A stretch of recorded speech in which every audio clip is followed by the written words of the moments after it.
On Poetry, a Rhapsody 1733 by Jonathan Swift. All human race would fain be wits and millions miss for one that hits. Young's universal passion, pride won, was never known to spread so wide. Say Britain, could you ever boast 3 poets in an age at most?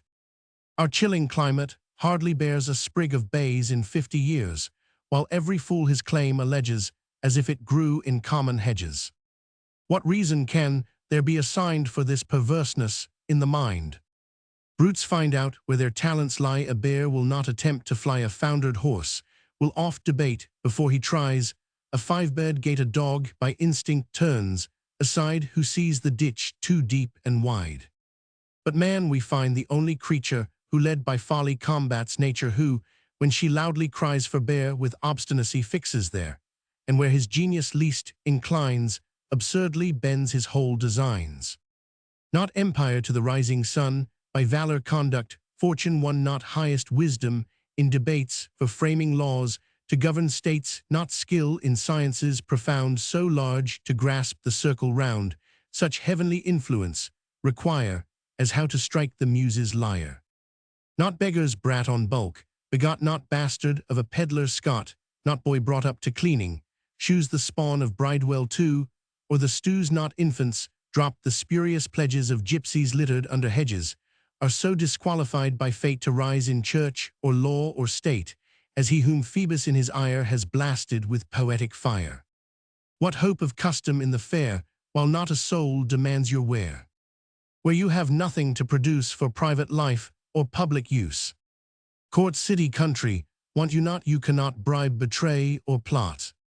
For poets, law makes no provision, the wealthy have you in derision of state affairs, you cannot smatter, are awkward when you try to flatter your portion. Taking Britain round was just one annual £100, now not so much as in remainder, since Cibber III brought in an attainder, for ever fixed by right divine, a monarch's right on Grub Street line.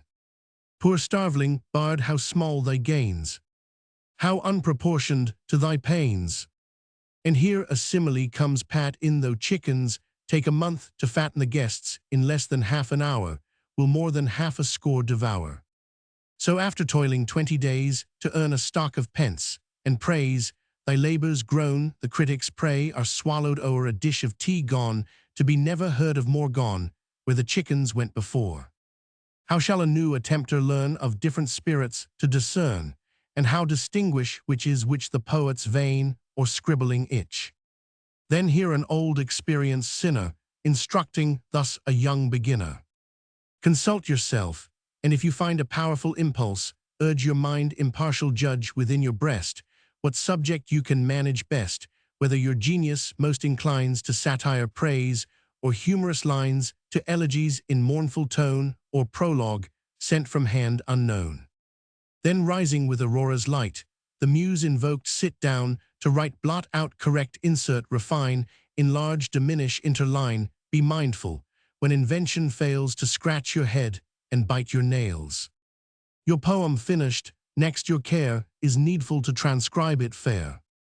In modern wit, all printed trash is set off with numerous breaks and dashes.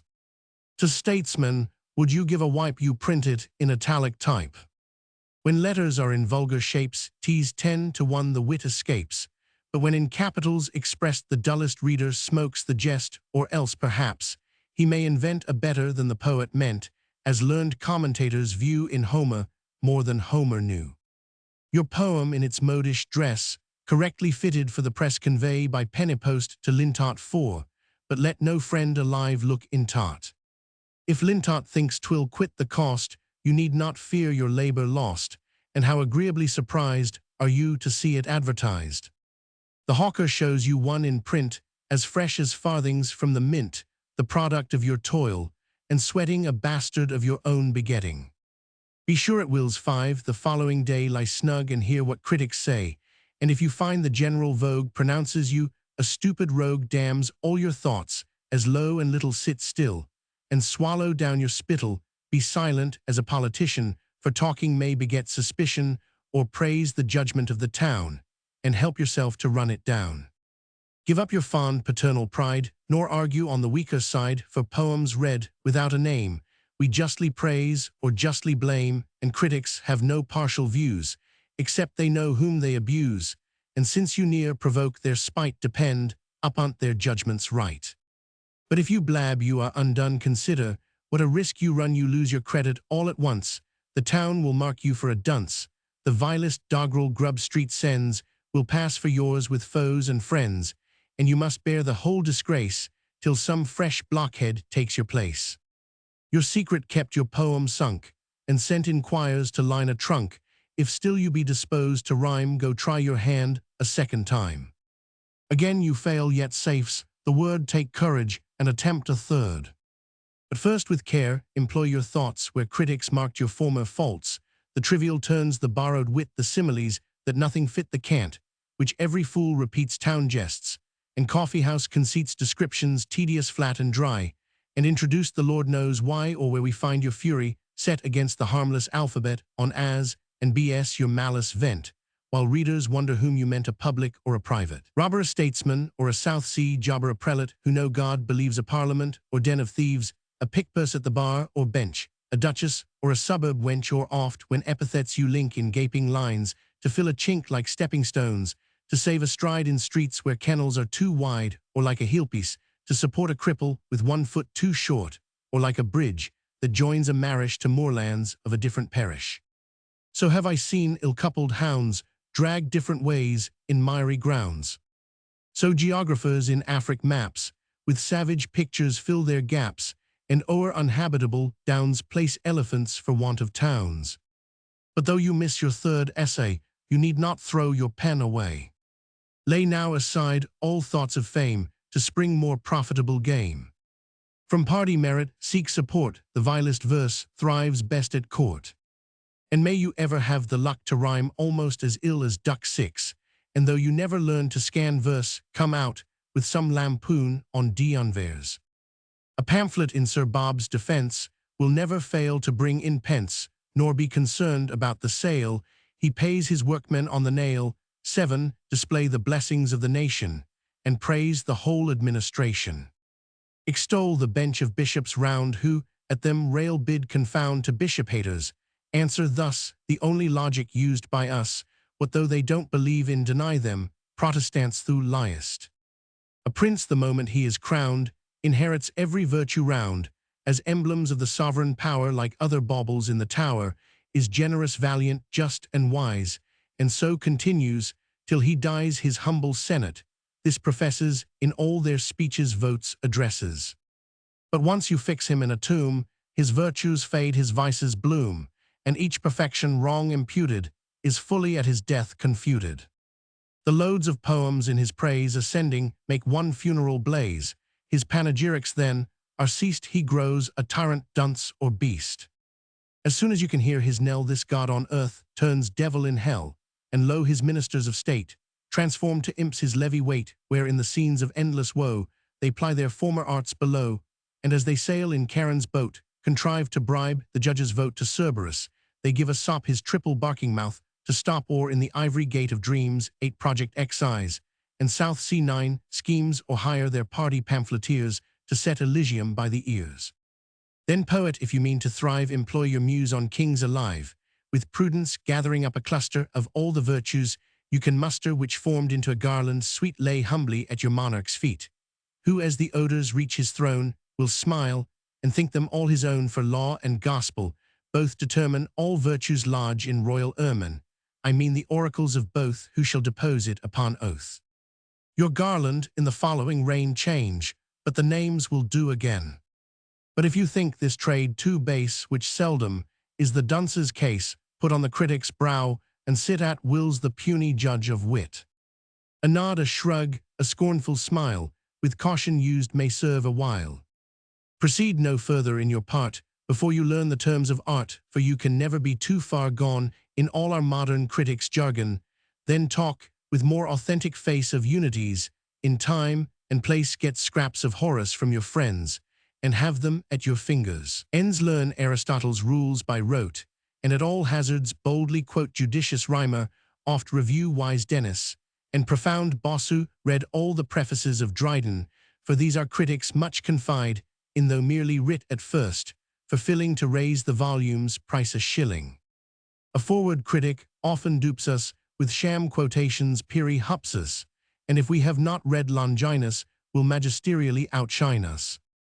Then lest with Greek he overrun, ye procure the book for love or money, translated from Boileau's translation, and quote quotation on quotation. At wills you hear a poem read, where Battus from the table head reclining on his elbow chair, gives judgment with decisive air to whom the tribe of circling wits, as to an oracle submits. He gives directions to the town to cry it up, or run it down like courtiers, when they send a note instructing members how to vote. He sets the stamp of bad and good, though not a word be understood. Your lesson learned you'll be secure to get the name of connoisseur, and when your merits once are known, procure disciples of your own. For poets you can never want spread through Augusta Trinobantum, computing by their pecks of coals, amount to just 9,000 souls. These o'er their proper districts govern of wit and humor judges sovereign. In every street a city bard rules like an alderman his ward. His undisputed rights extend through all the lane from end to end. The neighbors round admire his shrewdness, for songs of loyalty and lewdness, outdone by none in rhyming well, although he never learned to spell. Two bordering wits contend for glory, and one is Whig and one is Tory, and this for epics claims the bays, and that for elegiac lays, some famed for numbers soft and smooth, by lovers spoke in Punch's booth, and some as justly fame extols for lofty lines in Smithfield drolls. Bavius in Wapping gains renown, and envious reigns o'er Kentish town. Tigelius, placed in Phoebus' car, from Ludgate shines to Templbar harmonious Cibber, entertains the court with annual birthday strains, whence Gay was banished in disgrace, where Pope will never show his face, where Young must torture his invention to flatter knaves or lose his pension.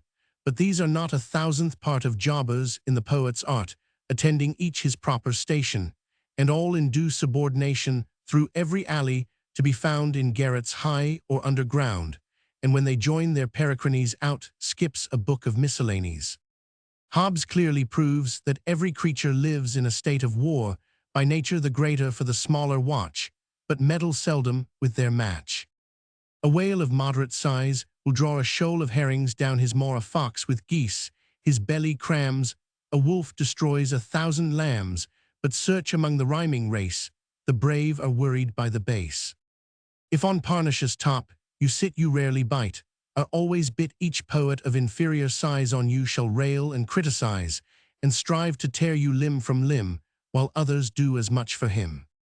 The vermin only tease, and pinch their foes superior by an inch. So naturalists observe a flea has smaller fleas, that on him prey, and these have smaller still to bite and so proceed ad infinitum. Thus every poet in his kind is bit by him that comes behind, who though too little to be seen can tease and gall, and give the spleen called dunces fools, and sons of whores lay Grub Street at each other's doors, extol the Greek and Roman masters, and curse our modern poetasters. Complain, as many an ancient bard did, how genius is no more rewarded, how wrong a taste prevails among us, how much our ancestors outsung us, can personate an awkward scorn for those who are not poets born, and all their brother dunces lash, who crowd the press with hourly trash. O Grub Street, how do I bemoan thee, whose graceless children scorn to own thee? Their filial piety forgot, deny their country like a Scot, though by their idiom and grimace they soon betray their native place. Yet thou hast greater cause to be ashamed of them than they of the degenerate from their ancient brood, since first the court allowed them food. Remains a difficulty still to purchase fame, by writing Roman 99, from Flecknoe down to Howard's time, how few have reached the low sublime. For when our highborn Howard died, Blackmore alone his place supplied, and lest a chasm should intervene, when death had finished Blackmore's reign, the leaden crown devolved to the great poet of the hollow tree. But ah, how unsecure thy throne! 1,000 bards, thy right disown, they plot to turn in factious zeal Dulcinea to a common weal, and with rebellious arms pretend an equal privilege to descend. In bulk, there are not more degrees from elephants to mites in cheese than what a curious eye may trace in creatures of the rhyming race. From bad to worse, and worse they fall, but who can reach the worst of all? For though in nature depth and height are equally held infinite in poetry, the height we know tease only infinite below. For instance, when you rashly think no rhymer can like Welsted sink his merits balanced, you shall find the laureate leaves him far behind. Concanen, more aspiring bard soars downward deeper by a yard.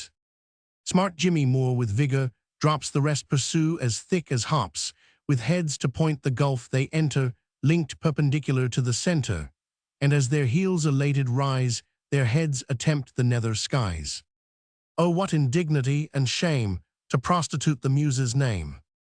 By flattering kings, whom heaven designed the plagues and scourges of mankind, bred up in ignorance and sloth, and every vice that nurses both. Perhaps you say Augustus shines immortal made in Virgil's lines, and Horace brought the tuneful choir to sing his virtues on the lyre, without reproach for flattery true, because their praises were his due. For in those ages kings, we find, were animals of humankind. But now go search all Europe round among the savage monsters, with vice polluting every throne, I mean all thrones, except our own in vain. You make the strictest view to find in all the crew, with whom a footman out of place would not conceive a high disgrace, a burning shame, a crying sin, to take his morning's cup of gin. Thus all are destined to obey some beast of burthen or of prey.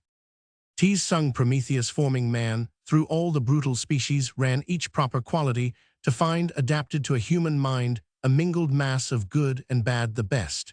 And worst, that could be had then from a clay of mixture base, he shaped to rule the race, endowed with gifts from every brute, that best the nature suit. Thus think on S, the name denotes hogs, asses, wolves, baboons, and goats. To represent in figure, just sloth, folly, rapine, mischief, lust, oh, were they all but Nebuchadnezzar's, what herds of S would turn to grazers. Fair Britain in thy monarch blessed, whose virtues bear the strictest test, whom never faction could bespatter, nor minister, nor poet flatter, what justice in rewarding merit! What magnanimity of spirit! What lineaments divine we trace through all his figure mean and face! Though peace with olive binds, his hands confessed the conquering hero stands. Hydaspes Indus, and the Ganges dread from his hand impending changes. From him the Tartar and Chinese, short by the knees, entreat for peace. The consort of his throne and bed, a perfect goddess born and bred, appointed sovereign judge, to sit on learning, eloquence, and wit. Our eldest hope, divine Aeolus late, very late, O May, he rule us. What early manhood has he shown before his downy beard was grown? Then think what wonders will be done by going on, as he begun an heir for Britain to secure, as long as sun and moon endure. The remnant of the royal blood comes pouring on me like a flood. Bright goddesses, in number 5, Duke William sweetest prince alive. Now sing the minister of state, who shines alone without a mate. Observe with what majestic port this Atlas stands to prop the court intent, the public debts, to pay like prudent Fabius by delay. Thou great vicegerent of the king, thy praises every muse shall sing. In all affairs, thou sole director of wit, and learning chief protector, though small the time thou hast to spare the church, is thy peculiar care. Of pious prelates, what a stock you choose to rule the sable flock. You raise the honor of the peerage, proud to attend you at the steerage. You dignify the noble race, content yourself with humbler place. Now learning, valor, virtue, sense, to titles give the sole pretense. St. George beheld thee with delight, vouchsafe to be an azure knight, when on thy breast and sides Herculean he fixed the star and string cerulean. Say, poet, in what other nation shone ever such a constellation? Attend ye popes and youngs and gays, and tune your harps, and strew your bays, your panegyrics here, provide you cannot err on flattery's side. Above the stars exalt your style, you still are low 10,000 mile. On Lewis all his bards bestowed of incense, many a thousand load, but Europe mortified his pride and swore the fawning rascals lied. Yet what the world refused to Lewis applied to George exactly true is. Exactly true, invidious poet. T's 50,000 times below it. Translate me now some lines, if you can, from Virgil, Martial, Ovid, Lucan. They could all power in heaven divide, and do no wrong on either side. They teach you how to split a hair, give George and Jove an equal share, yet why should we be laced so straight? Ill give my monarch butterweight. And reason good for many a year Jove never intermeddled here, nor though his priests be duly paid, did ever we desire his aid, we now can better do without him, since Woolston gave us arms to rout him caetera desideranta. Footnote 1c Young's Satires and Life, by Johnson W.E.B. Footnote 2 The prison or house of correction, to which harlots were often consigned, see Hogarth's Harlot's Progress, and a beautiful young nymph, Ante p. 201 W.R.B. Footnote 3 Carly Cibber, born in 1671, died in 1757, famous as a comedian and dramatist, and immortalized by Pope as the hero of the Dunchard-appointed laureate in December 1730, in succession to Euston, who died in September that year. See Cibber's Apology for his life, Disraeli's Quarrels of Authors, edit. 1859, W.E.B. Footnote 4 Barnaby Bernard Lintott, publisher and bookseller, noted for adorning his shop with titles in red letters in the prologue to the Satires. Pope says, "What though my name stood rubric on the walls?" And in the Dunchard book, one Lintott's rubric post, he made a handsome fortune and died High Sheriff of Sussex in 1736, aged 61, W.E.B. Footnote 5 The coffee house most frequented by the wits and poets of that time, W.E.B. Footnote 6 see Ante p. 192 on Stephen Duck, the Thresher poet, W.E.B. Footnote 7 Allusion to the large sums paid by Walpole to scribblers in support of his party, W.E.B. Footnote 8 Sunt Gemini somni porti quarum altera furter cornea, qua veris facilis, dater exodus viembris, altera candenti perfecta nitens elephanto, sed falsa ad coelum mittunt insomnia manes. Verg in Roman 6, W.E.B. Footnote 9 see the South Sea Project, Ante p. 120, W.E.B. Footnote 10 Thomas Rymer, archaeologist and critic. The allusion is to his remarks on the tragedies of the last age, on which see Johnson's Life of Dryden and Spence's Anecdotes p. 173. Rymer is best known by his work entitled Foedera, consisting of leagues, treaties, etc., made between England and other kingdoms, W.E.B. Footnote 11 John Dennis, born 1657, died 1734. He is best remembered as the critic. See Swift's Thoughts on various subjects, prose works. I-280 4 Disraeli Calamities of Authors, Influence of a Bad Temper in Criticism, Pope's Works, edit. Elwyn and Corthorpe, Passim, W.E.B. Footnote 12 Highly esteemed as a French critic by Dryden and Pope, W.E.B. Footnote 13 by Leonard Welsted, who in 1712 published the work of Longinus on the Sublime, stated to be translated from the Greek. He is better known through his quarrel with Pope. See the prologue to the Satires, W.E.B.